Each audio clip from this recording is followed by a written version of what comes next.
국내 가구업계에 중대한 이 지각 변동이 나타나고 있습니다. 2위 현대리바트가 1위 한샘의 연간 실적을 앞지를 것이라는 관측이 조심스럽게 제기가 되고 있습니다.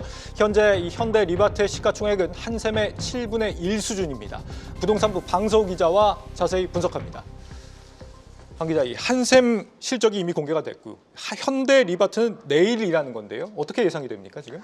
일단 우선 한샘은 이제 지난해 4분기 4,904억 원의 매출과 이제 39억 원의 영업이익을 기록했습니다. 네. 이제 B2C, 그러니까 소비자에게 직접 제품을 판매하는 부문의 매출이 예상보다 선방하면서 이제 연간 기준으로는 1조 9,084억 원의 매출을 올린 겁니다. 이에 따라서 이제 오는 11일, 내일이죠. 실적을 발표하는 현대리바트의 4분기 실적이 이제 진정한 연간 1위를 가를 전망입니다. 일단 현대리바트는 지난해 1분기부터 이제 분기 매출 기준으로는 사상 처음으로 한샘을 넘어섰습니다. B2C가 강점인 한샘과 달리 이 현대리바트는 B2B, 그러니까 이제 아파트를 분양받으면 기본적으로 있는 빌트인 가구 같은 것들이 주요 매출원인데요. 네. 이런 기업 간 거래 부문이 실적 성장을 이끌면서 지난해 3분기까지 누적 매출 지금 1조 4,559억 원을 기록하고 있습니다. 그래서 이제 현대리바트가 4분기에 4,525억 원 이상의 매출을 거두면 이제 연간 1위가 가능해지는데요. 그동안 매출을 끌어올렸던 이제 아파트 분양 물량이 지난해 3분기부터 꺾이기 시작하면서 지금 한치 앞을 알 수 없게 된 겁니다. B2C와 B2B의 싸움이다. 그런데 실적이 이렇게 엇비슷할 정도인데 지금 현대리바트 시가총액은 어떻게 한샘의 7분의 1밖에 안 됩니까? 일단 시가총액이 차이 난다는 건 뭐 주가가 차이 난다는 소리일 테고, 네. 그렇다는 건 결국 시장에서 바라보는 두 기업의 가치가 차이가 난다는 소리겠죠. 일단 기업 가치를 매기는 좀 여러 가지 방법이 있겠습니다만 이제 증권가에서는 주로 영업 가치와 자산 가치를 봅니다. 영업 가치는 우리가 알고 있는 대로 뭐 어떤 일을 해서 돈을 버는지, 뭐 어떤 영업용 자산이 있는지가 주가 되겠고요. 이제 자산 가치는 이제 비영업용 자산 가치라고도 하는데 이제 회사가 가진 부동산, 그 중에서도 사옥이나 생산 설비 같은 영업용 자산이 아닌 이런 투자 부동산이나 또 뭐 금융자산, 자사주 같은 것들이 있습니다. 네. 이런 기준들로 살펴봤을 때 이제 한샘이 현대리바트에 비해 고평가됐던 이유가 있었고, 반대로 현대리바트가 한샘에 비해 저평가됐던 이유가 있었던 겁니다. 영업 가치와 자산 가치를 통해서 좀 따져볼 필요가 있다. 우선 영업 가치 측면에서 좀 평가가 어때요? 일단 이제 B2C와 B2B의 차이가 있겠습니다. B2C는 소비자에게 좀 직접 판매하기 때문에 아무래도 마진이 좀 높고, 네. 또 이제 팔리는 대로 매출이 좀 금방금방 반영되는 그런 장점이 있습니다. 반면 B2B는 장기 프로젝트입니다. 대량 생산이 가능한 대신에 좀 마진이 적고, 또 이제 재고와 이제 매출 채권으로 쌓여 있다가 좀 뒤늦게 실적에 반영된다는 거죠. 좀 이제 수주 산업이랑 비슷하다고 보시면 됩니다. 이제 한샘은 전체 매출 가운데 고마진 B2C 비중이 거의 절반을 넘습니다. B2B는 23%를 차지하고요. 반대로 현대리바트는 B2B가 전체 매출의 70%에 달합니다. B2C는 17% 수준입니다.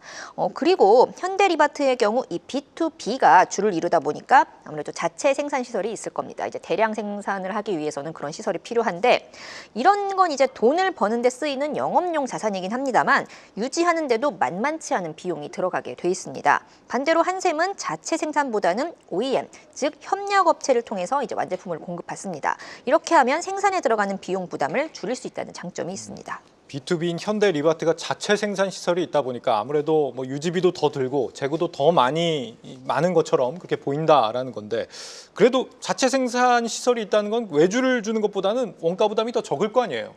일단 물론 자체 생산을 하면은 원가를 절감하고 또 이제 품질까지도 좀 우수하게 관리할 수 있다는 장점이 있습니다. 네. 그런데 그렇게 원가를 절감하고 또 품질도 우수한 상품을 좀 고마진으로 많이 팔아야 되는데, 방금도 말씀드렸지만 현대리바트는 B2B 위주입니다. 그래서 영업 가치가 한샘에 비해서 상대적으로 낮을 수밖에 없었던 겁니다. 그리고 이제 비영업용 자산 가치 역시 한샘이 현저하게 많습니다. 이제 투자 부동산만 봐도 한샘이 약 1,200억 원, 그리고 현대리바트는 20억 원 수준입니다. 이런 투자 부동산은 또 부동산 경기에 따라서 좀 높게 다시 평가를 받을 수가 있는 요인이 되고요. 그리고 이런 영업 가치와 자산 가치 외에도 또 주인이 누구인지에 따라서 두 기업의 가치가 다르게 평가되는 것으로 보입니다. 일단 현대백화점그룹 계열사인 이제 현대리바트와 달리 한샘은 사모펀드가 대주주인데요. 사모펀드가 인수한 기업들은 통상 이제 높은 가격에 다시 되팔아야 되기 때문에 좀 실적 상승 기대감이 높고, 여기에 고배당 전략을 이어간다는 그런 경쟁력이 있습니다.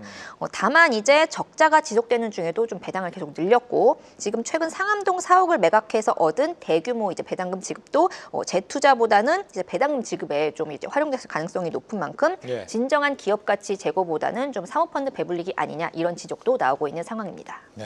두 회사의 시총 격차에 또 나름 이유라 할 만한 것들이 있다라는 분석인데 앞으로 양사 전망은 좀 어떻습니까?